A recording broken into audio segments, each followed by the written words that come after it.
There's a part of becoming and uncovering yourself which only happens in private, in the quiet, in reflection, in the spaces no one witnesses but you. And then there is the part of becoming and uncovering that happens in the world, in relationships, in conversations, in the way you are met, in the way you are no longer willing to meet what once felt normal. This episode is about the shift. It's that shift, that moment when inner change becomes visible, when growth begins to rearrange your life, when becoming is no longer something you feel, but something you live and embody. In a world that teaches us to quiet ourselves, some of us learn to listen instead. We rise, not loudly, but deliberately. We rebel, not to destroy, but to become. This is not a space for performance. This is a space for truth. Welcome to Rise and Rebel Radio, where we rise with elegance and we rebel with purpose. I'm your host, Aya Hoja. For a long time, my becoming lived entirely inside me. It was internal, emotional, subtle.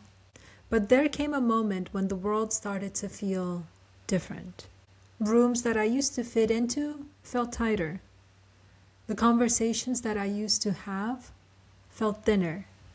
Dynamics I once managed with ease started to feel heavy. And that's the thing, they weren't wrong. They were not dramatic. It's just something that I have outgrown. And that was uncomfortable because when your inner world shifts before your outer world catches up, you tend to start to feel like you don't belong anywhere. And that happened to me a few times in my life where I felt so disoriented. The old rooms no longer fit me.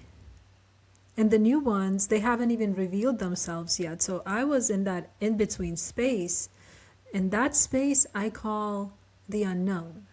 And that's where becoming in the world actually begins.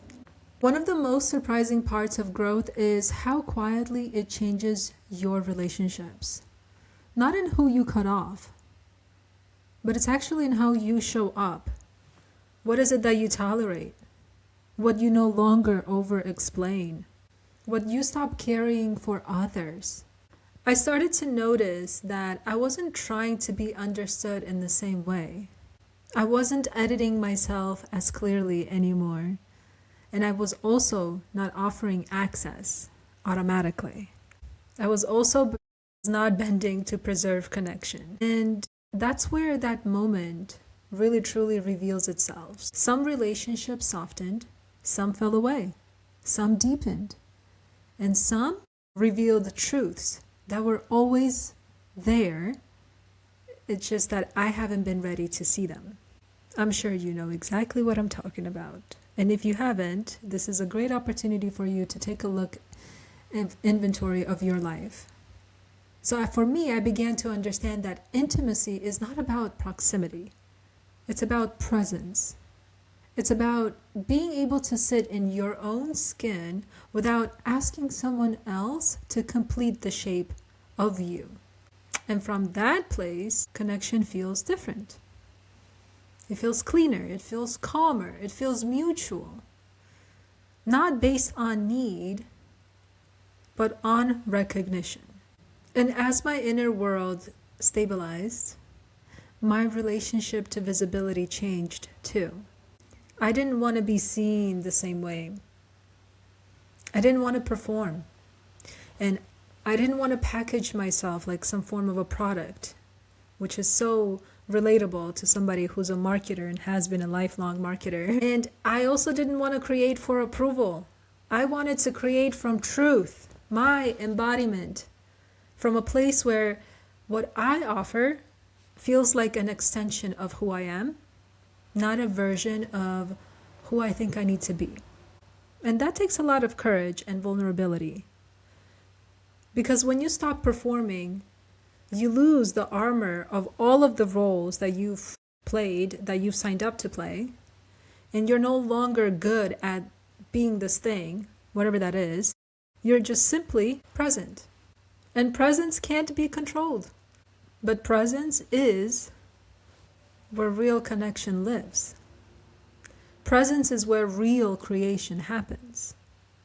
Presence is where your work stops being just the content to consume and starts being contribution.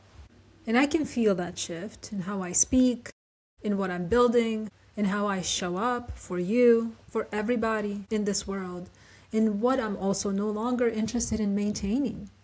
Not because it's wrong, it's just no longer mine. So if you're listening to this and parts of your life feel unfamiliar, if your friendships feel different, if your desires are changing, if your work no longer fits the same way, if you're actually starting to ask yourself questions, questioning rooms you once felt at home in, I want you to hear this gently. You're not falling and you're not failing at your life. You are re-entering it. You're outgrowing, which is not betrayal, and discomfort is not regression. Being distant, it's not always loss. Sometimes it gives you clarity. Sometimes it looks like self-respect. Sometimes it's the first sign that you are beginning to live in alignment with who you are becoming, rather than who you were. And you are very much allowed to let your life rearrange. You are allowed to want different things. You are allowed to become someone your old world doesn't fully recognize yet. That doesn't mean you're lost. It actually means you're early to something special that is about to enter your life. The question is, are you willing and can you sit in the unknown for just a little bit longer? So becoming does not end in insight. It continues in choice, in who you give your time to, in what you build, in what you nourish, in what you leave behind, in what you are finally willing to live. Your inner world shapes your outer one, and when they begin to align, your life starts to feel like it belongs to you. I wish you the best because you deserve the best. Thank you for being here. If something stirred while you were listening, let it. You don't need to rush to your becoming. Remember, rise when the world is quiet. Rebel when your soul is loud. This is Rise and Rebel Radio with Aya Hodra. Thank you so much for tuning in. Until next time.